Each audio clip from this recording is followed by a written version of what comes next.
अगली सुबह fortune teller तैयार होकर शीशे में खुद को देखकर मुस्कुराता है। चलो भाई, आज किस्मत नहीं बर्तन चमकाने हैं। ठीक 9 बजे वो भीड़भाड़ वाले एंटीक मार्केट के ईस्ट गेट पर पहुंच जाता है। नीला कपड़ा बिछाकर बोर्ड लगा देता है, अगर मेरी रीडिंग गलत निकली तो एंटीक की जांच बिल्कुल फ्री। मार्केट में हर तरफ पुराने खिलाड़ी अखरोट घुमाते हुए घूम रहे थे, कैमरे लेकर कंटेंट क्रिएटर भी लाइव कर रहे थे। तभी बगल वाले स्टॉल का गंजा दुकानदार ताना मारते हुए बोला, ओ भाई, रास्ता भटक गया क्या? नौकरी वोकरी नहीं मिली? फॉर्च्यून टेलर मुस्कुराकर बोला, रास्ता नहीं भटका, पैसा कमाने आया हूं। बूढ़ा दुकानदार जोर से हंस पड़ा। 20 साल से एंटीक बेच रहा हूं और तू लिखाई देखकर एंटीक पहचानेगा? फॉर्च्यून टेलर ने भी पलटकर मुस्कुराते हुए कहा, अच्छा, तो आपकी एक्सपर्ट आंखें ये भी नहीं पहचान पाई कि सामने रखे आधे सिक्के लेजर मशीन से बने नकली हैं। इतना सुनते ही दुकानदार का चेहरा देखने लायक हो गया। आधा घंटा बीत गया, लेकिन कोई ग्राहक नहीं आया। फॉर्च्यून टेलर मन ही मन बोला, लगता है यहां चश्मा और मैग्नीफाइंग ग्लास हो तभी लोग भरोसा करते हैं भी मजी। मेरे चेहरे पर तो बेरोजगार आईटी इंजीनियर लिखा हुआ है। तभी करीब 20-22 साल का एक लड़का अखबार में लिपटा हुआ कटोरा लेकर डरते डरते आता है। वो धीरे से फुसफुसाता है, भैया, मुझे मिंग डायनेस्टी का बाउल मिला है, 5,000 में खरीदा है, 50,000 तो आराम से मिलेगा ना। वह अखबार पर खजाना शब्द लिख देता है। बूढ़ा दुकानदार दूर से तमाशा देखने लगता है। फॉर्च्यून टेलर कटोरे की तरफ देखता तक नहीं, उसकी नजर सिर्फ लिखे हुए शब्द पर टिक जाती है। वह कहता है, ऊपर वाला हिस्सा बहुत चौड़ा लिखा है और नीचे वाला जेड का निशान दब गया है। इसका मतलब यह किसी मशहूर भट्टी का नहीं, किसी छोटे मोटे घरेलू कारखाने का माल है। फिर नीचे वाले हिस्से की तरफ इशारा करके बोला, देखो, यह बिंदु बहुत जोर से दबाकर लिखा गया है, जैसे स्याही फैल गई। ठीक वैसे ही इस कटोरे के नीचे वाला निशान भी फैलाया गया है। असली नहीं, जेड पाउडर और गोंद से बनाया गया नकली मार्क है। लड़का तुरंत विरोध करता है, नहीं, मैंने खुद देखा था, नीचे मिंग डायनेस्टी का मार्क है, घिसा हुआ भी लग रहा था। फॉर्च्यून टेलर हंसते हुए बोला, घिसा नहीं, सैंडपेपर से घिसा गया है, नया माल है भाई। लड़का गुस्से में बोला, छुए बिना कैसे बता दिया? फॉर्च्यून टेलर बोला, अगर इतना भरोसा है तो तोड़ दो, गलत निकला तो मैं 1 लाख दूंगा, या फिर नीचे लाइटर जलाकर देख लो। लड़के ने कांपते हाथों से लाइटर जलाया। जैसे ही गर्मी लगी, नीचे का पूरा नकली निशान पिघल गया और अंदर से अंग्रेजी में लिखा निकला, माइक्रोवेव सेफ। 1 सेकंड के लिए पूरा मार्केट चुप। फिर लड़के के हाथ से कटोरा छूटकर टूट गया और अंदर गोंद की मोटी परत साफ दिखाई देने लगी। भीड़ में हड़कंप मच गया। लोग चिल्लाने लगे, बिना हाथ लगाए नकली पकड़ लिया, ये बंदा इंसान है या एक्सरे मशीन? देखते ही देखते उसके स्टॉल के सामने भारी भीड़ जमा हो गई। तभी लकड़ी का नक्काशीदार बॉक्स लेकर एक बुजुर्ग शख्स आगे आए।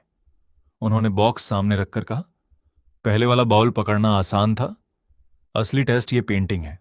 बड़े बड़े ऑक्शन हाउस भी इसकी असलियत पर लड़ चुके हैं। उन्होंने कागज पर चित्र शब्द लिखा और उत्सुकता से उसकी तरफ देखने लगे। फॉर्च्यून टेलर मुस्कुराकर बोला, सच सुन पाएंगे? क्योंकि मैं चीनी कम और सच ज्यादा परोसता हूं। बुजुर्ग बोले, बस सच चाहिए। फॉर्च्यून टेलर ने उन्हें बॉक्स खोलने से ही रोक दिया, जरूरत नहीं। फिर उसने लिखे हुए शब्द को देखते हुए कहा, बीच वाला हिस्सा साफ और संतुलित है, लेकिन बाहर की रेखाओं की स्याही अलग है। ब्रश का दबाव भी मेल नहीं खा रहा। मतलब पेंटिंग का बीच वाला हिस्सा असली है, लेकिन किनारे की लिखावट, मुहर और माउंटिंग सब नकली हैं, किसी दूसरी पेंटिंग से काटकर यहां चिपकाए गए हैं। एंटीक की दुनिया में इसे कहते हैं दूसरे शरीर में आत्मा बसाना। बुजुर्ग की आंखें फैल गईं। उन्होंने गहरी सांस लेकर कहा, मैं 1 हफ्ते से इसी बात में फंसा हुआ था। बड़े बड़े एक्सपर्ट इसे पूरी तरह असली बता रहे थे, लेकिन मुझे भी हमेशा लगता था कि पेंटिंग और कैलीग्राफी की स्टाइल आपस में मैच ही नहीं करती। जब उस अमीर आदमी को आखिर समझ आया कि उसके सारे शक सही थे और वो एंटीक असल में एक फ्रैंकनस्टाइन पीस निकला, तो उसकी आंखों में खुशी और राहत के आंसू आ गए। उसने ज्योतिषी का हाथ पकड़कर कहा, अगर आपने सच न बताया होता तो मेरे करोड़ों डूब जाते। और तुरंत एक लाल लिफाफा इनाम में दे दिया। ऊपर से इतना झुककर प्रणाम किया कि लोगों को लगा योगा क्लास शुरू हो गई है। यह नजारा देखते ही भीड़ टूट पड़ी। तभी धक्का मुक्की में एक गरीब बूढ़ा आदमी अपने मैले से बैग के साथ घिसटता हुआ सामने आ गिरा। लोग उसका मजाक उड़ाने लगे, लेकिन ज्योतिषी ने सबको चुप कराया और पूछा, बैग में क्या है? बूढ़ा बोला, कुछ खास नहीं, नदी किनारे कंस्ट्रक्शन साइट से लोहे का टुकड़ा मिला था। कबाड़ी को बेचकर खाने का इंतजाम करने जा रहा था। जब उसने कीचड़ से भरा वो टुकड़ा निकाला तो भीड़ हंसने लगी। ज्योतिषी ने उससे कोई शब्द लिखने को कहा तो बूढ़ा बोला कि उसे सिर्फ लोहा लिखना आता है, क्योंकि वो कभी आयरन फैक्ट्री में मजदूरी करता था। जैसे ही उसने लोहा लिखा, ज्योतिषी ने उल्टा उसी को लाल लिफाफा थमा दिया और बोला, मैं फीस नहीं लूंगा, ये तुम्हारे लिए है। फिर उसने उस शब्द का मतलब समझाते हुए कहा कि इसका इशारा उस चीज की तरफ है जिसकी असली चमक खो चुकी है, लेकिन असली कीमत अभी भी बाकी है। उसने तुरंत पहचान लिया कि यह कोई कबाड़ नहीं बल्कि तांग राजवंश के समय का पीली नदी की बाढ़ रोकने वाले विशाल लोहे के बैल का हिस्सा है, जिस पर आज भी प्राचीन निशान मौजूद हैं। यानी बूढ़ा कबाड़ी नहीं, चलता फिरता खजाना लेकर घूम रहा था। भीड़ ने पहले उसे पागल समझा, लेकिन ज्योतिषी ने बूढ़े को सख्त हिदायत दी कि इसे कबाड़ी को मत बेचना, सिर्फ 200 मीटर दूर म्यूजियम ऑफिस में जमा कर देना। उसने टैक्सी के लिए पैसे भी दिए और भरोसा दिलाया कि सरकार उसे सम्मान पत्र और इतना बड़ा इनाम देगी कि आराम से रिटायरमेंट कट जाएगी। बूढ़ा रोते रोते वहां से भाग गया। तभी पूरे मार्केट में अनाउंसमेंट गूंज उठा कि काला लोहे का टुकड़ा लेकर जाने वाला बूढ़ा तुरंत ऑफिस पहुंचे, क्योंकि वो ग्रेड ए राष्ट्रीय धरोहर निकला और एक बड़े केस की अहम कड़ी है। घर लौटकर ज्योतिषी ने देखा कि उसके अकाउंट में पूरे 50 लाख आ चुके हैं। तभी दरवाजे पर डिटेक्टिव श्याओ सेबों का बैग लेकर पहुंचा और अपनी बहन जियाओ शियाओया की मदद मांगी। उसने बताया कि अस्पताल में सीटी, एमआरआई और ब्लड टेस्ट सब नॉर्मल आए, लेकिन उसकी बहन हर रात एक अंधेरी जगह का सपना देखती है जहां दीवार के पीछे कोई लगातार खरोंचता रहता है। सबसे डरावनी बात यह कि सुबह उठने पर उसके नाखूनों में सचमुच धूल भरी होती है। डॉक्टरों ने उसे स्किज़ोफ्रेनिया बताकर मानसिक अस्पताल में भर्ती कर दिया, लेकिन दवाइयों से भी कोई फर्क नहीं पड़ा। आखिरकार ज्योतिषी उसके साथ अस्पताल गया। वहां पहुंचते ही सिस्टम ने नया मिशन दे दिया, 3 मरीजों के सपनों का सही मतलब बताओ। उसने गार्डन में ड्रीम इंटरप्रेटर का बोर्ड लगाया। पहला मरीज छाता लेकर आया और बोला कि उसने सपना देखा कि वो खुद फटा हुआ छाता बन गया है। ज्योतिषी ने समझाया कि यह मौत का संकेत नहीं बल्कि अपनी मां को खोने का दर्द है। इतना सुनते ही मरीज फूट फूट कर रोने लगा। तभी डिटेक्टिव की बहन उसके सामने आई और कांपती आवाज में बोली, क्या आपको भी वो आवाज सुनाई देती है? उसने कहा कि दीवार के अंदर कोई लगातार 1, 2, 3 गिनते हुए खरोंच रहा है। सब उसे पागल समझते हैं, लेकिन वो जानती है कि कोई सचमुच वहां मौजूद है। ये कहते कहते उसके खून और धूल से भरे नाखून बेंच को खरोंचने लगे और वो हंसते हंसते अचानक रोने लगी। अब असली हॉरर की शुरुआत होने वाली थी। फॉर्चून टेलर की आंखें नीली रोशनी से चमक उठीं और सिस्टम ने पूरा राज खोल दिया। उसे साफ दिखाई दिया कि ये आवाज किसी भूत की नहीं बल्कि कंक्रीट पर नाखून रगड़ने की है, और दीवार के अंदर एक सीक्रेट खोखली जगह भी मौजूद है। उसने तुरंत डिटेक्टिव श्याओ को बुलाकर कहा, तुम्हारी बहन बिल्कुल पागल नहीं है, जो आवाज वो सुनती है वो सच में है। डिटेक्टिव घबरा गया, मतलब पड़ोसी के फ्लैट में कोई छिपा है? फॉर्चून टेलर ने सिर हिलाकर कहा, नहीं, वो तो दीवार के अंदर फंसा हुआ है। अभी इसी वक्त बेडरूम की उस दीवार को तोड़ो जो पड़ोसी के फ्लैट से लगी है। अंदर एक सीक्रेट कैविटी है और उसमें कोई इंसान अभी भी जिंदा है। 1 सेकंड भी मत गंवाना। यह सुनते ही लड़की राहत के आंसुओं में टूट पड़ी कि आखिर किसी ने उसकी बात पर यकीन किया। डिटेक्टिव ने फौरन अपनी टीम को फोन लगाकर बुलडोजर और तोड़फोड़ का सामान मंगवाया। उधर फॉर्चून टेलर आराम से घड़ी देखने लगा, जैसे ऑनलाइन फूड डिलीवरी का टाइम ट्रैक कर रहा हो। तभी अस्पताल के वार्ड 6 के हेड डॉक्टर लीवेई वहां पहुंचे और बोले, चलो देखते हैं ये ड्रीम इंटरप्रेटर कितना बड़ा खिलाड़ी है।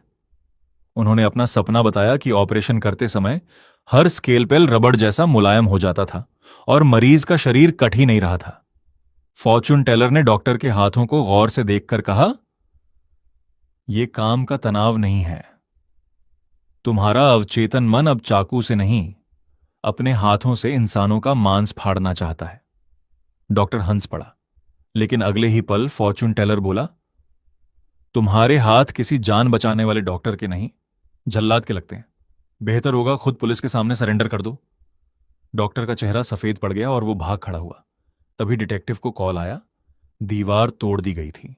अंदर सचमुच आधा मीटर चौड़ी सीक्रेट जगह मिली, जहां 6 महीने से एक वांटेड अपराधी छिपा हुआ था। दीवार में छोटे छोटे झरोखे और कैमरे लगे थे और लड़की के सिर के ठीक पीछे बैठकर वहीं हर रात खरोंचता था। यह सुनकर लड़की सदमे में टूट गई। जाते जाते फॉर्च्यून टेलर ने डिटेक्टिव से कहा, उस डॉक्टर के पुराने ऑपरेशन और अस्पताल के आसपास गायब हुए लोगों की फाइलें भी खोलो। शाम तक मैसेज आया कि डॉक्टर गिरफ्तार हो चुका है और उसके बेसमेंट से इंसानी अंगों का भयानक कलेक्शन मिला है। ये पढ़कर फॉर्चून टेलर भी सन्न रह गया। रात को वो हॉटपॉट खाने निकला तो देखा पूरा शहर उसी की चर्चा कर रहा था। इंटरनेट ने उसे हाफ इमॉर्टल जांग का नाम दे दिया था और कोई सिर्फ उसका पता जानने के लिए 20 लाख युआन का इनाम रख चुका था। वो बड़बड़ाया, इतनी फेम तो एग्जाम के रिजल्ट से पहले भी नहीं चाहिए थी। तभी सिस्टम ने नया मिशन दे दिया। स्टारलाइट मीडिया टॉवर के नीचे रात 9 से 11 बजे तक इंटरनेट सेलिब्रिटीज की ब्यूटी, किस्मत और करियर की रेटिंग करनी है।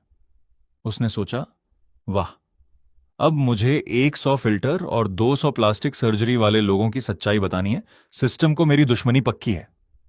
जैसे ही वो बैठा, करोड़ों फॉलोअर्स वाली एक मशहूर इन्फ्लुएंसर बॉडीगार्ड्स के साथ आई और बोली, मेरी खूबसूरती को 10 में से कितने नंबर दोगे? सिस्टम स्कैन होते ही फॉर्चून टेलर ने ठंडे अंदाज में जवाब दिया, सिर्फ 2। वो गुस्से से कांप उठी, लेकिन फॉर्चून टेलर बोला, एक एक्स्ट्रा नंबर सिर्फ इसलिए दिया ताकि तुम्हारा घमंड ज्यादा ना बढ़े। फिर उसने उसकी 3 बार हुई जॉ सर्जरी, टेढ़ी नाक, फिलर्स, माइग्रेन और असली उम्र 42 साल तक बता दी। वो चीखती रही कि उसकी उम्र सिर्फ 18 है, लेकिन फॉर्चून टेलर ने हंसते हुए कहा, 20 साल पुरानी कमर और गर्दन की बीमारी लेकर 18 साल की बनने का ऑस्कर तो मिलना चाहिए। ऊपर से उसने 3 बच्चों का भी जिक्र कर दिया। उसकी पोल खुलते ही वो भाग गई और भीड़ हंस हंसकर लौटपोट हो गई। तभी एक मशहूर मुकबांग इन्फ्लुएंसर आयांग आया और बोला, अगर मुझे 10 नंबर मिले तो यहीं पूरी शराब की बोतल पी जाऊंगा। उसने गर्व से बताया कि अभी अभी 10 pound lobster, 5 pound roast pork, 2 pound केकड़ा और पूरी शराब की बोतल साफ करके आया है। फॉर्चून टेलर ने सिस्टम से उसका शरीर स्कैन किया और सिर्फ 2 शब्द बोले, मौत का पैसा। इन्फ्लुएंसर समझा घर का पैसा कहाँ है और खुश होकर बोला, हाँ, मैं तो घर खरीदने वाला हूं। फॉर्चून टेलर ने गंभीर होकर पूछा, डिनर में क्या खाया था? जवाब सुनने के बाद उसने कहा, तुम्हारा स्कोर नेगेटिव है क्योंकि तुम मरने वाले हो। आयांग गुस्से से आग बबूला हो गया और बोतल उठाकर पीने लगा। फॉर्चून टेलर ने आखिरी बार चेतावनी दी, अभी एम्बुलेंस बुलाओ, पेट साफ करवाओ और इमरजेंसी सर्जरी कराओ, वरना यह तुम्हारी जिंदगी का आखिरी खाना होगा। लेकिन उसने एक और घूंट लगाया और अगले ही पल उसके मुंह से सड़ा हुआ भूरा तरल फव्वारे की तरह बाहर निकलने लगा। वो घुटनों के बल गिरकर मदद की भीख मांगने लगा और कुछ ही सेकंड में सबके सामने बेहोश होकर ढेर हो गया। पूरा चौक सन्न रह गया। कुछ ही मिनटों में एम्बुलेंस पहुंची और मुकबांग इन्फ्लुएंसर को अस्पताल ले गई। वहां खड़ी भीड़ अब फॉर्चून टेलर को डर और हैरानी से देखने लगी, जैसे उसके मुंह से निकली हर बात पत्थर की लकीर हो। तभी एक लग्जरी कार आकर रुकी और तीसरा क्लाइंट उतरकर सामने आया। वो था स्टारलाइट मीडिया का चेयरमैन, चारों तरफ बॉडीगार्ड से घिरा हुआ। उसने 1 करोड़ युआन का चेक फॉर्चून टेलर के सामने रखते हुए कहा, मैंने सब अपनी आंखों से देखा है, तुम्हारे पास सच में काबिलियत है। मेरे ऑफिस चलो और मेरी कंपनी का भविष्य देखो। फॉर्चून टेलर ने उसकी तरफ देखा तक नहीं और बस अपना फोन चलाता रहा। चेयरमैन ने तुरंत रकम बढ़ाकर 2 करोड़ युआन कर दी। साथ ही बोला कि अगर भविष्यवाणी सही निकली तो कंपनी का ऑफिशियल फॉर्चून कंसल्टेंट भी बना देगा और सालाना सैलरी जितनी चाहे उतनी खुद लिख लेना। फॉर्चून टेलर मुस्कुराकर बोला, अपना चेक अपने पास रखो, मुझे ऐसे पैसे कमाने का शौक नहीं। तुम्हारी चाय बहुत महंगी पड़ती है, उसकी कीमत मैं नहीं चुका सकता। इतना कहकर वो सामान समेटने लगा और बोला, मेरे काम का समय खत्म हो चुका है। उसने टॉवर की घड़ी की तरफ इशारा किया जहां ठीक रात के 11 बजे थे। फिर मुस्कुराकर बोला, अब तो स्वर्ग का राजा भी आ जाए, उसे भी कल तक इंतजार करना पड़ेगा। चेयरमैन का पारा चढ़ गया। उसने बॉडीगार्ड्स को रास्ता रोकने का आदेश दिया और ताना मारते हुए बोला, लगता है 2 करोड़ भी कम है। जवान हो, मौके का फायदा उठाना सीखो। फॉर्चून टेलर हंसते हुए बोला, मुझे पैसे नहीं, सिर्फ जिंदा रहना पसंद है। फिर उसने चेयरमैन की भौहों के बीच देखते हुए कहा, तुम्हारी बिल्डिंग का फेंक शुई पहले ही टूट चुका है। दुनिया का सारा पैसा भी उस दरार को नहीं भर सकता। चेयरमैन गुस्से में पूछ बैठा, इसका मतलब क्या है? लेकिन फॉर्चून टेलर सिर्फ इतना बोला, अगर जवाब चाहिए तो कल सुबह आना। इतना कहकर वो चला गया और पीछे खड़ा चेयरमैन गुस्से में उबलता रह गया। अगली सुबह फॉर्चून टेलर की आंख खुली तो पूरा अपार्टमेंट कॉम्प्लेक्स लग्जरी गाड़ियों और गुंडों से घिरा हुआ था। पड़ोसी ग्रुप चैट में रो रहे थे कि बाहर तक नहीं निकल पा रहे। सिक्योरिटी गार्ड भी सोच रहा था कि यहां फिल्म की शूटिंग हो रही है क्या। चेयरमैन के आदमी रिपोर्ट दे रहे थे कि fortune teller building number 5 flat 502 में ही है और रात से बाहर नहीं निकला। चेयरमैन ने आदेश दिया, जैसे ही बाहर निकले, चाहे कूड़ा फेंकने आए या दूध लेने, सीधे गाड़ी में डाल देना। लेकिन दोपहर तक भी फॉर्चून टेलर बाहर नहीं आया। आखिर चेयरमैन ने दरवाजा खटखटाने का आदेश दिया। तभी अचानक एक एम्बुलेंस आई और डॉक्टर स्ट्रेचर पर फॉर्चून टेलर को नीचे लेकर निकले। चेयरमैन चिल्लाया, बीमार होने का नाटक मत करो, 2 करोड़ कम पड़ गए क्या? लेकिन जैसे ही एम्बुलेंस चली गई, अंदर बैठे पैरामेडिक ने हंसकर पूछा, सर मेरी एक्टिंग कैसी थी? फॉर्चून टेलर मुस्कुराया, ऑस्कर लेवल, ये लो 2000 युआन बोनस। उधर चेयरमैन इतना भी भोला नहीं था। उसी रात वो फिर वहीं कुर्सी लगाकर बॉडीगार्ड्स के साथ इंतजार करने लगा। आखिर फॉर्चून टेलर खुद उसके सामने पहुंच गया। कॉफी का कप हाथ में लिए उसने मुस्कुराकर कहा, वाह चेयरमैन ली, स्वागत तो ऐसा किया है जैसे मैं कोई सुपरस्टार हूं। लेकिन ये ऊंची मेज हटाओ, मुझे लोगों की आंखों में देखकर बात करना पसंद है। चेयरमैन ने तुरंत नीचे वाली कुर्सी मंगवाई और पूछा, कल तुमने कहा था मेरी बिल्डिंग का फेंक शुई टूट चुका है, उसका मतलब क्या है? उसने बताया कि आज पूरे प्लाजा को खाली करा दिया, सिर्फ उसकी सलाह सुनने के लिए। पैसे की कोई कमी नहीं है। फॉर्चून टेलर की आंखें फिर नीली चमक उठीं और सिस्टम ने पूरी बिल्डिंग स्कैन कर डाली। उसने गंभीर आवाज में कहा, मैं फेंक शुई नहीं देखता और अब फेंक शुई भी तुम्हें नहीं बचा सकता। मुझे साफ दिखाई दे रहा है कि यह बिल्डिंग गिरने वाली है। चेयरमैन गुस्से से आग बबूला हो गया और बोला कि उसने हांगकांग के सबसे बड़े एक्सपर्ट्स से डिजाइन बनवाया है। उसने बड़े गर्व से जेड बेल्ट अराउंड वेस्ट और एनर्जी गैदरिंग जैसी टर्म्स गिनानी शुरू कर दी। फॉर्चून टेलर ने शांत होकर जवाब दिया, एक्सपर्ट बिल्डिंग का फेंक शुई बना सकते हैं, लेकिन इंसान का लालच नहीं बदल सकते। फिर उसने चेयरमैन के माथे की तरफ इशारा करते हुए कहा, तुम्हारे वेल्थ पैलेस का लाल बैंगनी रंग बता रहा है कि हाल ही में बहुत सारा खून से सना हुआ गैर कानूनी पैसा कमाया गया है। इसके बाद उसने आंखों के नीचे वाले हिस्से को देखकर कहा, चिल्ड्रन पैलेस पर यह आड़ी रेखा बता रही है कि तुम्हारी बिल्डिंग के दक्षिण पश्चिम वाले सपोर्ट कॉलम में पहले से दरार पड़ चुकी है ना? चेयरमैन का चेहरा उड़ गया, क्योंकि यह राज किसी को पता नहीं था। फिर भी वो चिल्लाता रहा कि यह सब बकवास है और बिल्डिंग हर इंस्पेक्शन में पास हुई थी। फॉर्चून टेलर ने ठंडी मुस्कान के साथ कहा, कौन सा इंस्पेक्शन? वही जिसमें घटिया सरिया लगाया गया, नींव 5 मीटर कम खोदी गई और सच बोलने वाले सुपरवाइजर को नौकरी से निकालकर हादसे के नाम पर मरवा दिया गया। यह सुनते ही चेयरमैन के पैरों तले जमीन खिसक गई। फॉर्चून टेलर ने आखिरी चेतावनी देते हुए कहा, अब यह फेंक शुई का नहीं, फिजिक्स का मामला है। नींव धंस चुकी है, वजन बराबर नहीं बढ़ रहा और तुम्हारे पास सिर्फ 3 दिन बचे हैं।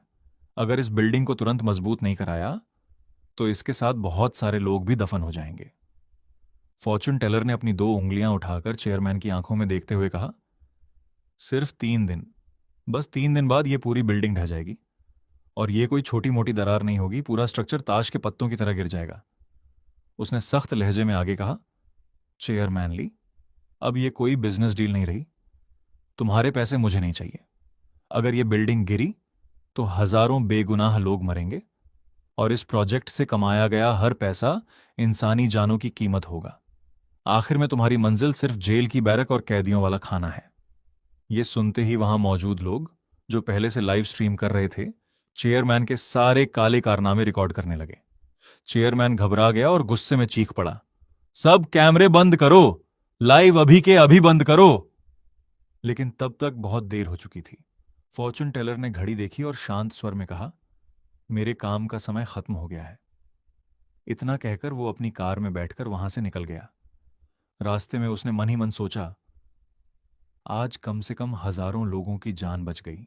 रात को घर पहुंचते ही वो थक कर बिस्तर पर गिर पड़ा, जबकि सोशल मीडिया पर उसकी वीडियो आग की तरह फैल चुकी थी। लोग पूछ रहे थे कि हाफ इमॉर्टल जांग आखिर गायब कहां हो गया। अगली सुबह स्टारलाइट मीडिया के शेयर सीधे जमीन पर आ गिरे और चेयरमैन के घोटाले की खबर से कंपनी में हड़कंप मच गया। तभी शिर्ण परिवार की बुजुर्ग महिला उसके घर पहुंची। फॉर्चून टेलर ने दरवाजा खोला तो हैरान रह गया। महिला बोली, मैं तुम्हें बधाई देने नहीं आई हूं।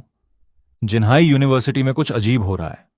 लाइब्रेरी के छात्र रात में अपने आप पन्ने पलटने की आवाज सुनते हैं और कई मानसिक रूप से टूट चुके हैं। फॉर्चून टेलर ने ठंडे अंदाज में जवाब दिया, मैं फॉर्चून टेलर हूं, भूत पकड़ने वाला प्राइवेट डिटेक्टिव नहीं। लेकिन महिला ने कहा कि उनका परिवार यूनिवर्सिटी का सबसे बड़ा डोनर है और ये घटनाएं उसकी 100वीं सालगिरह बर्बाद कर देंगी। उसने लालच देते हुए पश्चिमी उपनगर की पूरी हॉट स्प्रिंग्स वैली देने की पेशकश कर दी। फॉर्चून टेलर ने बिना पलक झपकाए मना कर दिया। जैसे ही वो कमरे में लौटा, सिस्टम का नया मिशन सामने आ गया। उसे अगले दिन सुबह 7 से 9 बजे तक जिन्हाई यूनिवर्सिटी के वेस्ट गेट पर छात्रों की पढ़ाई और करियर से जुड़ी समस्याओं का समाधान करना था। अगली सुबह वो थिंकर स्टैच्यू के सामने बैठ गया और अपना बोर्ड टांग दिया, एकेडमिक कंसल्टेंट। देखते ही देखते छात्र उसके चारों ओर जमा हो गए। कोई फोटो खींच रहा था, कोई वीडियो बना रहा था और पूरे कैंपस में हाफ इमॉर्टल जांग ट्रेंड करने लगा। पहला छात्र घबराया हुआ आया और बोला, क्या मुझे पीएचडी जारी रखनी चाहिए या छोड़ देनी चाहिए? फॉर्च्यून टेलर ने उसका चेहरा देखकर कहा, तुम्हारी माथे की हड्डी और भौहें बता रही हैं कि तुम जन्मजात रिसर्चर हो। तुम्हारे अंदर लिटरेचर स्टार है, यानी तेज दिमाग और कमाल की एनालिटिकल क्षमता। लेकिन उसने रुक कर कहा, तुम्हारे ऊपर गहरे भूरे रंग की नकारात्मक आभा छाई हुई है जो तुम्हारी अकादमिक जिंदगी को सड़ा रही है। तभी छात्र ने अपनी पीएचडी छोड़ने की आधिकारिक एप्लीकेशन निकालकर दिखा दी। भीड़ फुसफुसाने लगी कि ये तो फिजिक्स डिपार्टमेंट का सबसे बड़ा जीनियस ले हुई है। फॉर्च्यून टेलर ने उसे सामने बैठाकर उसका सिर छुआ और अचानक पूछा, क्या तुम्हारे सुपरवाइजर के बाल कम उम्र में झड़ गए हैं? मुस्कुराने पर मुंह के किनारे गहरी लकीरें पड़ती हैं और नाक के पास बाएं गाल पर काला तिल है। छात्र के होश उड़ गए। कांपती आवाज में बोला, ये तो बिल्कुल मेरे सुपरवाइजर वोंग जांग घोंग का चेहरा है। फॉर्च्यून टेलर ने शांत स्वर में कहा, तुम्हारी मेहनत और किस्मत उसी ने चुरा ली है।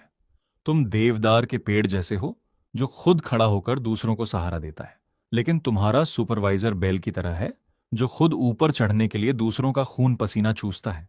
पिछले 3 सालों से तुमने रिसर्च नहीं की, तुम उसकी मुफ्त की मजदूरी कर रहे थे।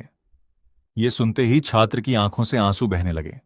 फॉर्च्यून टेलर ने पूछा, क्वांटम टनलिंग इफेक्ट पर तुम्हारी रिसर्च पूरी हो चुकी है ना? छात्र रोते हुए बोला, सर ने कहा मेरी रिसर्च बेकार है और मुझे सब छोड़कर नए टॉपिक से शुरू करना होगा। फॉर्च्यून टेलर ने सिर हिलाया। उसे तुम्हारी रिसर्च गलत नहीं लगी। वो चाहता था कि तुम हार मान लो और तुम्हारा तैयार काम उसके नाम से छप जाए। फिर उसने साफ कहा, यह यूनिवर्सिटी नहीं, तुम्हारे लिए अकादमिक जेल बन चुकी है। उसने छात्र को सलाह दी, उत्तर की तरफ जाओ, इस सुपरवाइजर को छोड़ दो। आज रात अपनी रिसर्च पेपर जर्मनी की एक मशहूर अप्लाइड फिजिक्स जर्नल में भेज दो। 3 दिन के अंदर तुम्हें पॉजिटिव जवाब मिलेगा। इतना कहकर उसने पीएचडी छोड़ने वाली एप्लीकेशन को कागज का हवाई जहाज बनाया और हवा में उड़ा दिया। छात्र फूट फूट कर रो पड़ा। तभी यूनिवर्सिटी के प्रेसिडेंट वहां पहुंचे और गुस्से में बोले, तुम छात्रों को उनके गाइड के खिलाफ भड़का रहे हो। फॉर्च्यून टेलर मुस्कुराकर बोला, मैं सिर्फ सही और गलत का फर्क बता रहा हूं। फिर उसने नीचे देखकर कहा, सर, पहले अपने जूते का फीता बांध लीजिए, वरना इस उम्र में गिर गए तो सिर फूट जाएगा। प्रेसिडेंट ने ताना मारा, मुझे भविष्यवाणी नहीं आती लेकिन फिजिक्स आती है। फॉर्च्यून टेलर हंस पड़ा, रिसर्च जर्नल में पेपर भेजना भविष्यवाणी नहीं, इंफॉर्मेशन वॉरफेयर है। उस जर्नल का एडिटर पिछले 2 साल से इसी टॉपिक पर अटका हुआ है। उसे ऐसे पेपर की सख्त जरूरत है। प्रेसिडेंट हैरान रह गए। फॉर्च्यून टेलर ने आगे कहा, और आपके दाएं जूते का फीता बाएं से ज्यादा घिसा हुआ है। इसका मतलब हाल में आपके दाएं घुटने में दर्द है और आपने चलने का तरीका बदल दिया है। मैंने छात्र को भागने की नहीं, अपना हक बचाने की सलाह दी है और आपको फीता बांधने की इसलिए कह रहा हूं क्योंकि आप इस यूनिवर्सिटी का सबसे बड़ा सहारा हैं। अगर आप गिर गए तो पूरे संस्थान की ऊर्जा हिल जाएगी। इसे अंधविश्वास नहीं, रिस्क मैनेजमेंट कहते हैं। यह सुनकर प्रेसिडेंट भी मुस्कुरा उठे और पहली बार पूरी तरह उसकी बात से सहमत हो गए। तभी एक अमीर लड़की भीड़ चीरते हुए सामने आई। उसने खुद को ली शुइया बताते हुए कहा, अगर तुम इतने ही बड़े फॉर्च्यून टेलर हो तो बताओ, क्या मैं स्टूडेंट यूनियन की लीडर बनूंगी? सही निकला तो पैसे तुम्हारे, गलत निकला तो कैमरे के सामने खुद को फ्रॉड कहना पड़ेगा। भीड़ बोली कि उसके परिवार ने यूनिवर्सिटी को 50 लाख का दान दिया है और एक्सटर्नल रिलेशंस हेड की पोस्ट लगभग उसी के नाम तय है। फॉर्च्यून टेलर ने बिना एक सेकंड गंवाए कहा, नहीं, तुम हेड तो छोड़ो, साधारण मेंबर भी नहीं बन पाओगी। पूरा कैंपस हंस पड़ा। फिर फॉर्चून टेलर ने उसकी आंखों में देखते हुए कहा, तुम्हारी काबिलियत अच्छी है लेकिन तुम्हारा स्वभाव बहुत खराब है। ऊंची गाल की हड्डियां और आंखों के पास की रेखाएं बता रही हैं कि तुम रिश्तों का इस्तेमाल करती हो। पिछले कुछ समय से तुम एक नहीं 3 लड़कों को एक साथ घुमा रही हो। फिजिक्स वाला तुम्हारे रिसर्च पेपर लिखता था, पीई वाला तुम्हारे लिए खाना और टेबल बुक करता था, और सबसे बुरा हाल कंप्यूटर साइंस वाले का था। बेचारा 3 रात लगातार जागकर तुम्हारी इलेक्शन प्रेजेंटेशन तैयार करता रहा। इतना सुनते ही पूरी भीड़ की आंखें फटी की फटी रह गईं। फॉर्चून टेलर ने ठंडी नजर से उसकी तरफ देखा और बोला, तुम्हारी सबसे बड़ी समस्या टैलेंट की नहीं, कैरेक्टर की है। स्टूडेंट यूनियन को रोल मॉडल चाहिए, ऐसा इंसान नहीं जो अपने फायदे के लिए लोगों को टाइम टेबल की तरह मैनेज करे। फिर उसने एक और बम फोड़ दिया। तुम्हारे चुनाव वाले प्रतिद्वंद्वी ने तुम्हारे सारे कारनामों की पूरी फाइल बनाकर पहले ही सुपरवाइजर को भेज दी है। लड़की का चेहरा सफेद पड़ गया। घबराकर बोली, "उ- उसे ये सबूत मिले कहां से?" फॉर्चून टेलर उसकी मीठी आवाज की नकल करते हुए बोला, जानू, तुम्हारे बिना मैं कैसे जी पाऊंगी। पूरी भीड़ ठहाके मारकर हंसने लगी और लड़की शर्म से पानी पानी हो गई। फॉर्चून टेलर ने कहा, जिस सीएएस वाले लड़के को तुम बेवकूफ समझती थीं, उसने अपनी सुरक्षा के लिए तुम्हारी सारी चैट्स और रिकॉर्डिंग्स का बैकअप बना रखा था। इसलिए अब लीडर बनने का सपना छोड़ो और माफीनामा लिखने की तैयारी करो। तभी उसका फोन बज उठा। स्क्रीन पर सुपरवाइजर का नाम चमक रहा था। लड़की डर के मारे कांप गई और बिना पीछे देखे वहां से भाग निकली। तभी एक लंबा चौड़ा बास्केटबॉल प्लेयर दौड़ता हुआ आया। आंखों में आंसू लिए उसने कहा, प्लीज मेरी गर्लफ्रेंड को ढूंढ दो, वो कल रात से गायब है। भीड़ को लगा ये भी कोई ड्रामा है, लेकिन लड़का रोते हुए बोला, मैं मजाक नहीं कर रहा। कल रात मेरी गर्लफ्रेंड सुयू लाइब्रेरी में पढ़ रही थी। रात 11 बजे उसने मैसेज किया कि बुक शेल्फ के पीछे से दीवार खुरचने जैसी आवाज आ रही है। फिर उसने हेल्प वाला स्टिकर भेजा। उसके बाद फोन बंद हो गया। फॉर्चून टेलर ने शांत होकर पूछा, हाल में तुम दोनों की लड़ाई हुई थी? लड़के ने कहा, नहीं, मैं तो कल आधा घंटा लाइन में लगकर उसके लिए स्ट्रॉबेरी खरीद कर लाया था। थोड़ी देर सोचने के बाद उसे याद आया कि उसकी गर्लफ्रेंड लाइब्रेरी में सीट घेरने वालों और जोर जोर से पन्ने पलटने वाले ग्रेजुएट स्टूडेंट्स से परेशान थी। फिर उसे याद आया कि चश्मा पहनने वाला एक अजीब लड़का भी हमेशा उसे घूरता रहता था। फॉर्चून टेलर मुस्कुराया और बोला, तुम्हारी गर्लफ्रेंड को किसी भूत ने नहीं उठाया। वो इस वक्त स्टूडेंट अफेयर्स ऑफिस में बैठी प्रतिज्ञा पत्र लिख रही है। सब दंग रह गए। उसने आगे बताया, कल रात वो एक लड़के के जोर से पन्ने पलटने पर इतना गुस्सा हो गई कि तुम्हारे प्यार से लाए हुए स्ट्रॉबेरी उसी के लैपटॉप और किताबों पर फेंक दिए। लड़का वहीं जम गया। उसका चेहरा उतर गया। फॉर्चून टेलर जाते जाते हंसकर बोला, तुम्हारा रिलेशनशिप समझना तो एडवांस मैथ्स से भी मुश्किल है। अपना ख्याल रखना। शाम तक पूरा यूनिवर्सिटी फोरम उसी की चर्चा से भर गया। कुछ छात्र तो उसे एग्जाम पास कराने वाला देवता कहकर फोटो के सामने हाथ जोड़ने लगे। तभी सिस्टम का नया मिशन आया। इस बार शहर के सबसे बड़े पेट हॉस्पिटल में जानवरों की रहस्यमयी बीमारियों का पता लगाना था। अगले दिन फॉर्चून टेलर ने वहां पेट लैंग्वेज एक्सपर्ट का बोर्ड लगाया और लिखा कि फीस आपकी मर्जी। पहली क्लाइंट एक अमीर महिला थी जो अपनी छोटी डॉगी बेला को लेकर आई। उसने शिकायत की कि बेला हर रात भौंकती है और उसके महंगे बैग चबा देती है। कई डॉक्टर दिखाए लेकिन सबने कहा कि डॉग बिल्कुल स्वस्थ है। फॉर्चून टेलर की आंखें बैंगनी चमकी और उसने कहा, समस्या बैग नहीं, आप खुद हैं। महिला भड़क गई। फॉर्चून टेलर बोला, आपको अपनी आवाज मीठी लगती होगी, लेकिन डॉग के लिए आपके हाई हील्स, महजोंग की गोटियां, रात की पार्टियां और तेज म्यूजिक लगातार शोर मचाते हैं। वो सो ही नहीं पाती। उसका घर भी लिविंग रूम के पास है जहां धुआं और शोर दोनों पहुंचते हैं। फिर उसने कहा, और वो आपके बैग इसलिए नहीं चबाती क्योंकि उसे बैग से नफरत है। उसमें दूसरे कुत्ते की खुशबू होती है, खासकर आपका भूरा बर्किन बैग। कल आप उसे लेकर अपनी दोस्त मिसेस सन के घर गई थीं जहां उनका सफेद समोएड था। सही कहा ना? महिला की आंखें फटी रह गईं। फॉर्चून टेलर बोला, डॉग बहुत ज्यादा पजेसिव होते हैं। उसे लगा आपने किसी दूसरे कुत्ते को उससे ज्यादा प्यार दिया, इसलिए उसने बैग पर गुस्सा निकाला। महिला ने खुशी खुशी मोटी रकम दी और बेला को गले लगाकर चली गई।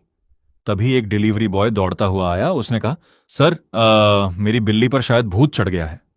फॉर्चून टेलर ने बॉक्स खुलवाया। बिल्ली आखिरी सांसें ले रही थी।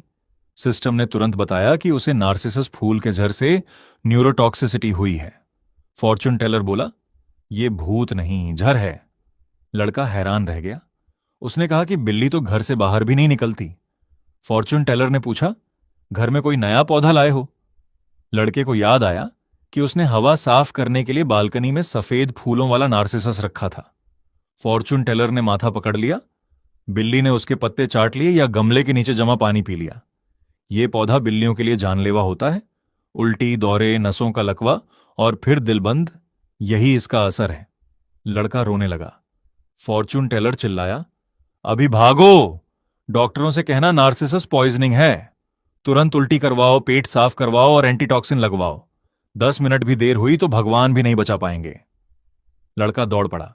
तभी पास का एक वेट डॉक्टर आ गया और ताना मारते हुए बोला, लगते तो बड़े एक्सपर्ट हो, किस यूनिवर्सिटी से डिग्री ली है? बिना टेस्ट के जहर कैसे बता दिया? भीड़ भी थोड़ा शक करने लगी। डॉक्टर ने कहा, मैंने ब्लड टेस्ट और बायोकेमिकल टेस्ट सुझाए थे, लेकिन मालिक के पास पैसे नहीं थे, इसलिए दवा देकर घर भेज दिया। फॉर्चून टेलर ने गुस्से में कहा, यही तुम्हारी जिम्मेदारी है? जहर से मरती बिल्ली को विटामिन देकर घर भेज दिया? डॉक्टर बोला कि यही मेडिकल प्रोटोकॉल है। फॉर्चून टेलर ने ठंडे स्वर में जवाब दिया, और यही प्रोटोकॉल उसकी मौत की वजह बन जाता।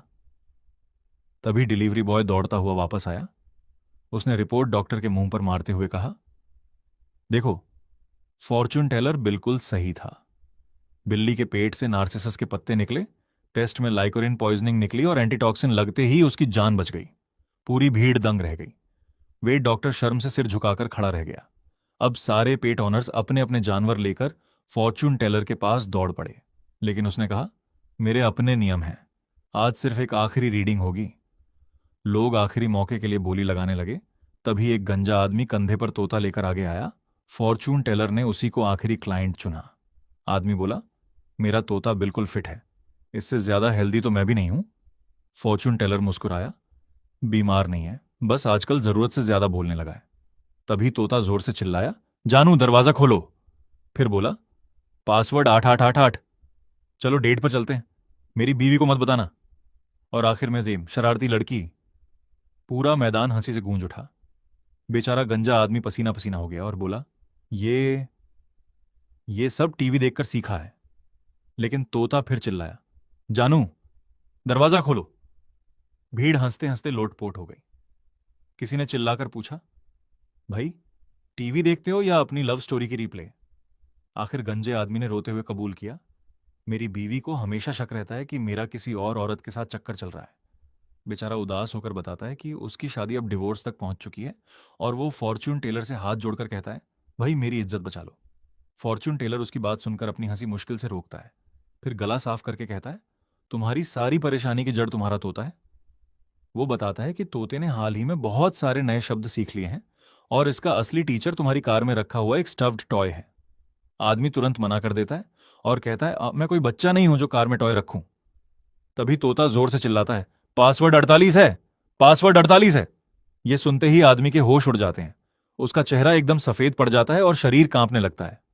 फॉर्चून टेलर कहता है, फ्रंट पैसेंजर सीट के नीचे तुमने एक सीक्रेट बैकअप फोन छुपा रखा है और उसका पासवर्ड 48 है। वो समझाता है कि जब भी तुम कार में छुपकर बातें करते थे, तोता सब सुनता था और अब उसे तुम्हारे सारे सीक्रेट्स और कांड याद हैं। यानी तुम्हारी वाइफ जो घर पर सुनती है वो सिर्फ मिमिक्री नहीं, बल्कि तुम्हारी हरकतों का लाइव रिप्ले है। पूरा माहौल शांत हो जाता है और लोग उस गंजे आदमी को ऐसे देखने लगते हैं जैसे फॉर्चून रीडिंग नहीं, बल्कि उसकी लाइव बेइज्जती चल रही हो। तभी तोता बार बार बोलता है, मेरी वाइफ को मत बताना। इतने में उसका फोन बजता है और स्क्रीन पर वाइफ का नाम शेरनी दिखता है। बेचारा डरते डरते कॉल उठाता है। उधर फॉर्चून टेलर के सिस्टम में नोटिफिकेशन आता है कि मिशन सक्सेसफुल रहा, उसके ब्रेन ट्यूमर की एक्टिविटी और कम हो गई, उसकी लाइफ बढ़ गई और उसे नई पावर स्पिरिचुअल ईयर मिल गई। अब गंजे भाई घर जाकर बचे या नहीं ये तो भगवान ही जाने। रात में एक लग्जरी ब्लैक कार आती है जिसमें से आर्कियोलॉजी एक्सपर्ट ओल्ड शीन उतरते हैं। वो फॉर्च्यून टेलर के घर पहुंचकर उसे उसके पूरे नाम जांग फोंग से बुलाते हैं और बताते हैं कि उन्होंने उसकी मेडिकल रिपोर्ट देखी है जिसमें पता चला कि उसका ब्रेन ट्यूमर बढ़ने की बजाय धीरे धीरे ठीक हो रहा है। फिर वो सरकार की तरफ से उसे एक स्पेशल रिसर्च प्रोजेक्ट में शामिल होने का ऑफिशियल इन्विटेशन देते हैं। फॉर्च्यून टेलर पूछता है कि रिसर्च किस बारे में है, तो एक्सपर्ट बताते हैं कि ये ऐसी रहस्यमयी चीजों पर है जिन्हें साइंस आज तक नहीं समझ पाई। उसे एक प्राइवेट फैसिलिटी में पहला विक्टिम दिखाया जाता है जो लगातार कुछ अजीब अजीब बड़बड़ा रहा होता है।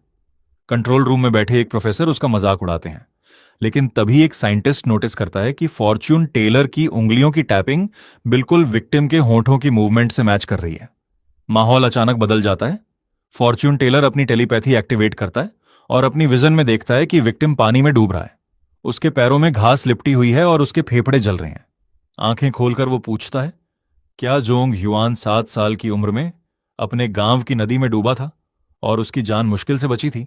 ये सुनते ही पूरा ऑब्जर्वेशन रूम सन्न रह जाता है। प्रोफेसर चिल्ला उठता है, यह नामुमकिन है। एक्सपर्ट चेन तुरंत अपनी टीम को सिर्फ 3 मिनट में जांच पूरी करने का आदेश देते हैं। कुछ देर बाद फोन पर कंफर्म होता है कि फॉर्च्यून टेलर की कही हर बात बिल्कुल सच थी। बताया जाता है कि 21 साल पहले जोंग युआन अपने गांव की पुरानी हाई नदी में डूब गया था। 5 मिनट से ज्यादा बेहोश रहा और गांव वालों ने आखिरी पल में उसकी जान बचाई थी। अगर आपको लगता है कि अब असली गेम शुरू होने वाला है तो कमेंट में 48 जरूर लिखना। संदेह में डूबा प्रोफेसर बार बार सदमे में यही दोहराता है कि ऐसा हो ही नहीं सकता। वो बताता है कि आर्कियोलॉजी टीम ने उस युवक से सिर्फ 3 दिन पहले खुदाई वाली जगह पर संपर्क किया था जहां प्रीकिन युग की बांस की पट्टियां मिली थीं। जो भी उन पट्टियों को छूता उसकी मानसिक हालत बिगड़ने लगती और 1 हफ्ते के अंदर सभी अजीब लक्षण दिखाने लगते। वे ऐसी रहस्यमयी भाषा बोलने लगते जिसे कोई समझ नहीं पाता। फॉर्च्यून टेलर एक्सपर्ट से पूछता है कि आखिर उन्होंने उसे क्यों बुलाया है और उससे क्या करवाना चाहते हैं। एक्सपर्ट कहता है कि वे चाहते हैं कि वह उन बांस की पट्टियों को अपने नजरिए से समझे और डिकोड करे। साथ ही लालच भी देता है कि उनके पास देश की सबसे बेहतरीन मेडिकल टीम और एक सीक्रेट बायोलॉजिकल लैब है जो शायद उसके ब्रेन ट्यूमर का असली इलाज कर सके। यह सुनकर फॉर्च्यून टेलर सोच में पड़ जाता है क्योंकि उसका सिस्टम सिर्फ उसकी जिंदगी कुछ दिन बढ़ाता है, बीमारी खत्म नहीं करता। आखिरकार वह यह मौका लेने का फैसला करता है और तुरंत दूसरे मरीज को लाने के लिए कहता है। दूसरी मरीज एक महिला होती है जिसे कसकर बांधा गया होता है। वह हिस्टेरिकल होकर चिल्लाती रहती है, सब जला दो, सब जला दो। कंट्रोल रूम में बैठे एक्सपर्ट नोटिस करते हैं कि वह सिर्फ आग की बात कर रही है। तभी फॉर्च्यून टेलर प्रोफेसर सन से कहता है कि तुरंत प्राथमिक स्कूल की किताब में मौजूद एक कविता चलाओ। जैसे ही स्पीकर पर कविता बजती है, बछड़ा अभी भी पहाड़ी पर घास चर रहा है। महिला की हालत धीरे धीरे सुधरने लगती है। उसे बचपन की याद आती है जब वह आग में फंस गई थी और उसकी मां उसे बचाने आई थी। वह धीरे से मां कहती है और होश में आ जाती है। फॉर्च्यून टेलर उसके माथे पर हाथ रखकर कहता है, आग खत्म हो चुकी है, अब तुम पूरी तरह सुरक्षित हो। महिला शांति से सो जाती है। वह एक्सपर्ट्स को समझाता है कि उनकी टीम पागल नहीं हुई थी, बल्कि उन बांस की पट्टियों ने उनके जीवन की सबसे डरावनी यादों को ऐसे जिंदा कर दिया था जैसे वे बार बार कोई वीआर फिल्म देख रहे हों। एक्सपर्ट चियन समझ जाता है कि यह यादों पर आधारित एक शक्तिशाली मानसिक प्रभाव है और प्रोफेसर सन जोड़ते हैं कि इसकी सूचना तरंगें सीधे दिमाग के मेमोरी सेंटर पर असर डालती है। तभी तीसरा मरीज खुद चलकर कमरे में आता है। वह न चिल्लाता है और न कुछ बोलता है, बस कानों तक फैली डरावनी मुस्कान के साथ चुपचाप बैठ जाता है। फॉर्च्यून टेलर उसे देखकर पूछता है, प्रोफेसर लू, क्या तुम्हें 30 साल पहले की वह गर्मी याद है जब तुमने अपनी 5 साल की बेटी खो दी थी? इतना सुनते ही उसकी मुस्कान गायब हो जाती है और वह फूट फूट कर रोने लगता है। वह अपनी बेटी नाना का नाम लेकर टूट जाता है।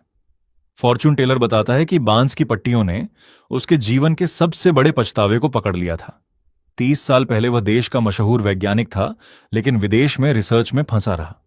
उसकी बेटी को गंभीर बीमारी हुई और जब तक वह अस्पताल पहुंचा बहुत देर हो चुकी थी। तब से वह खुद को यही समझाता रहा कि अगर उस दिन वह रोने की बजाय मुस्कुराता तो शायद उसकी बेटी खुश होकर कोमा से जाग जाती।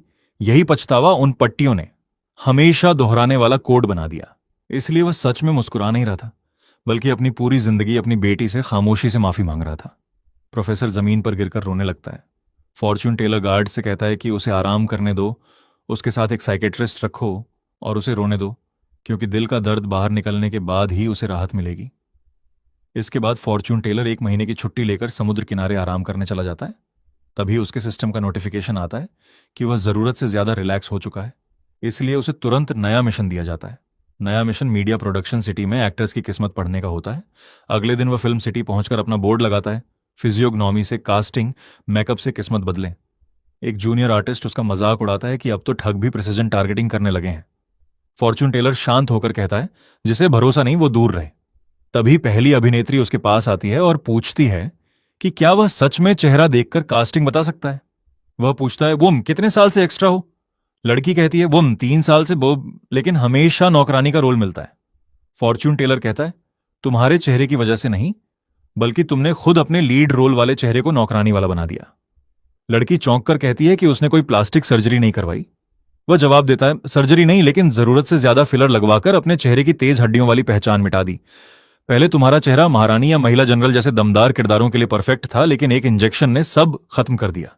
अब तुम सिर्फ पीछे खड़ी होकर मालकिन गड़बड़ हो गई बोलने वाली नौकरानी बन सकती हो। भीड़ उसका मजाक उड़ाने लगती है। लड़की रोते हुए समाधान पूछती है। फॉर्च्यून टेलर कहता है कि तुरंत अस्पताल जाकर सारे फिलर हटवा दो, फिर पास वाले ब्लडी टॉम के सेट पर जाओ जहां महिला जनरल के लिए घुड़सवारी करने वाली स्टंट डबल की जरूरत है। वह समझाता है कि रोल खतरनाक है, इसलिए कोई करना नहीं चाहता, लेकिन अगर तुमने यह मौका पकड़ लिया तो 1 साल के अंदर अपना खुद का रोल मिलेगा, वरना जिंदगी भर नौकरानी ही बनी रहोगी। तभी असिस्टेंट डायरेक्टर दौड़ता हुआ आता है और डायरेक्टर गुस्से में उसे ठग कहकर वहां से निकल जाने का आदेश देता है। वह बोर्ड पढ़कर हंसता है और ताना मारता है, कास्टिंग और किस्मत बदलने की बात करते हो तो सीधे हीरो हीरोइन का नाम क्यों नहीं बता देते? फिर चुनौती देता है, अगर इतनी ही ताकत है तो मेरी किस्मत पढ़कर दिखाओ। फॉर्च्यून टेलर उसे ध्यान से देखकर शांत आवाज में कहता है, तुम्हारी दोनों भौहों के बीच का हिस्सा बिल्कुल काला पड़ चुका है, भौहों के सिरे बिखरे हुए हैं और होंठ भी असामान्य रूप से फीके हैं। ये संकेत बताते हैं कि बहुत जल्द तुम्हें बड़ा आर्थिक नुकसान और भारी मुसीबत झेलनी पड़ेगी। ये सुनते ही डायरेक्टर गुस्से से आग बबूला हो जाता है। डायरेक्टर गुस्से में उंगली दिखाकर उसे धमकाता है और कहता है कि उसे उसकी बातों की बिल्कुल परवाह नहीं। तभी फॉर्च्यून टेलर उसकी बात काटते हुए कहता है, आज जो एक्सप्लोजन वाला सीन शूट होना है उसमें विस्फोटक गलत जगह लगाए गए हैं। उन्हें तुरंत 3 मीटर बाईं तरफ शिफ्ट करो, वरना आज सिर्फ पैसों का नुकसान नहीं होगा, जिस हाथ में वॉकी टॉकी पकड़ी है वही हाथ चला जाएगा। यह सुनकर डायरेक्टर आग बबूला हो जाता है और उसे जान से मारने तक की धमकी देने लगता है। तभी एक्सप्लोसिव एक्सपर्ट घबराया हुआ दौड़ता आता है और चिल्लाकर बताता है कि फाइनल चेक में पता चला है कि विस्फोटक हीरो के बहुत पास लगाए गए हैं और उन्हें तुरंत 3 मीटर बाईं तरफ हटाना पड़ेगा। यह सुनते ही पूरी भीड़ दंग रह जाती है, क्योंकि उसकी बात फॉर्च्यून टेलर की भविष्यवाणी से शब्द शब्द मिलती है। पूरे फिल्म सिटी में सन्नाटा छा जाता है और जो लोग अभी तक उसका मजाक उड़ा रहे थे वही अब उसे किसी चमत्कारी इंसान की तरह देखने लगते हैं। तभी फॉर्च्यून टेलर एक संदिग्ध हरकत देखता है और भीड़ में खड़े एक स्टंट डबल को बुलाकर कहता है कि आज की आखिरी रीडिंग उसी की होगी। स्टंट डबल आंखों में आंसू लेकर अपनी बदकिस्मती सुनाता है। फॉर्च्यून टेलर कहता है कि जिस हीरो के लिए तुम डबल बनते हो उसके पास सिर्फ चेहरा है, लेकिन तुम्हारे चेहरे पर जिंदगी के असली अनुभव लिखे हैं। तुम्हारी हड्डियों की बनावट सोए हुए ड्रैगन जैसी है और तुम्हारे अंदर असली महान इंसान बनने की किस्मत है, लेकिन तुमने अपने जुआरी पिता का कर्ज चुकाने के लिए खुद को एक अन्यायपूर्ण कॉन्ट्रैक्ट में बांध लिया और हमेशा किसी और की परछाई बनकर रह गए। असली हीरो अवार्ड जीतता रहा और तुम्हें सिर्फ 30,000 रुपये मिले। यही तुम्हारे दुख की सबसे बड़ी वजह है। वह उसे सलाह देता है कि डस्ट नाम की कम बजट वाली फिल्म में अपने असली नाम से ऑडिशन दो। वहां एक ऐसे एक्टर की तलाश है जिसके अंदर असली हुनर हो। अगर यह मौका पकड़ लिया तो 1 साल में तुम्हें अपना खुद का रोल मिलेगा, वरना जिंदगी भर डबल ही बने रहोगे। स्टंट डबल भावुक होकर उसे प्रणाम करता है और नई उम्मीद के साथ वहां से चला जाता है। फॉर्च्यून टेलर अपना सामान समेटकर जाने लगता है। तभी पुराना एक्सपर्ट उसे रोककर एक नया ऑफर देता है। वह बताता है कि एकेडमी ऑफ साइंसेज उसे प्रोजेक्ट पांगू के लिए स्पेशल इवैल्यूएशन कंसल्टेंट बनाना चाहती है। यह देश के भविष्य से जुड़ा बेहद गोपनीय प्रोजेक्ट है, जिसमें सही वैज्ञानिक चुनना सबसे बड़ी चुनौती है, क्योंकि कई लोग फर्जी रिज्यूमे और बढ़ा चढ़ाकर लिखी उपलब्धियों के सहारे अंदर घुसने की कोशिश कर रहे हैं। तभी उसके सिस्टम से नया मिशन आ जाता है, जिसमें उसे रोज सुबह 10 से 12 बजे तक उम्मीदवारों की किस्मत और ऊर्जा पढ़कर 3 सही उम्मीदवार चुनने होते हैं। अगले दिन वह एक्सपर्ट के साथ एकेडमी पहुंचता है, जहां प्रोजेक्ट के प्रमुख वैज्ञानिक फांग चेन शू उसका स्वागत करते हैं। फॉर्च्यून टेलर हाथ मिलाने की बजाय अपना छोटा लकड़ी का स्टूल निकालकर उस पर बैठ जाता है। फांग छिड़कर पूछता है कि यह अजीब हरकत क्यों? तो वह शांत होकर कहता है कि उसे अपनी चीजों पर बैठना ज्यादा पसंद है। पहला उम्मीदवार अंदर आता है, जिसे फांग जीनियस डॉक्टर बताता है। फॉर्च्यून टेलर अपनी खास आंख से उसकी ऊर्जा देखता है, जो बाहर से जलते हुए विशाल पेड़ जैसी चमक रही होती है, लेकिन अंदर से पूरी तरह सड़ी हुई होती है। वह कहता है कि इसकी प्रतिभा इसकी अपनी नहीं बल्कि किसी और की है। फिर खुलासा करता है कि 3 साल पहले इसके सुपरवाइजर की मौत के बाद ही इसकी रिसर्च अचानक दुनिया भर में मशहूर हुई। ये सुनकर उम्मीदवार के चेहरे का रंग उड़ जाता है। फांग गुस्से में आरोपों का विरोध करता है, लेकिन फॉर्च्यून टेलर कहता है कि बस इसके दिवंगत प्रोफेसर की फाइलें और लैब एक्सीडेंट की रिपोर्ट जांच लो। तुरंत जांच शुरू होती है और कुछ ही देर बाद पता चलता है कि उम्मीदवार ने अपने सुपरवाइजर प्रोफेसर ली चिंगो की रिसर्च चुराई थी और लैब हादसा भी पहले से रचा गया षड्यंत्र था। सिक्योरिटी उसे गिरफ्तार करके बाहर ले जाती है। फॉर्च्यून टेलर समझाता है कि कागज, डिग्री और रिसर्च चुराई जा सकती है, लेकिन इंसान की ऊर्जा कभी झूठ नहीं बोलती। फांग आखिरकार उसकी बात मान लेता है। थोड़ी देर बाद फॉर्च्यून टेलर ताजी हवा लेने बाहर निकलता है और रिसर्च सेंटर में घूमते हुए अचानक एक कोने में झाड़ू लगाते बूढ़े सफाई कर्मचारी की ऊर्जा देखता है, जो एक विशाल बैंगनी ड्रैगन की तरह आसमान छू रही होती है। वह तुरंत कहता है, जिस जीनियस की तुम लोग तलाश कर रहे हो वो यही आदमी है। फांग हंसकर कहता है कि ये तो अंकल लू हैं जो 20 साल से यहां सफाई कर रहे हैं। तभी बूढ़ा कर्मचारी मशीन की तरफ देखकर कहता है कि इस सेंट्रीफ्यूज की बेयरिंग सिर्फ 0.03 मिलीमीटर टेढ़ी है और अगर अभी नहीं रोका गया तो अंदर रखे सुपर कंडक्टर सैंपल पूरी तरह बर्बाद हो जाएंगे।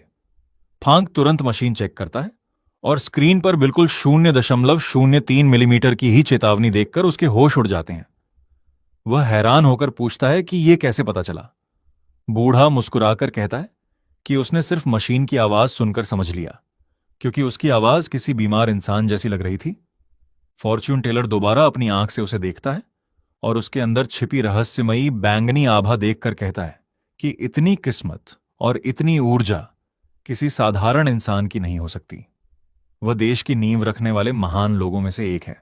एक्सपर्ट उसकी गुप्त फाइल खोलते हैं और पता चलता है कि यह साधारण सफाई कर्मचारी नहीं, बल्कि देश के परमाणु रिएक्टर कूलिंग सिस्टम के चीफ इंजीनियर लियू चिन बांग हैं।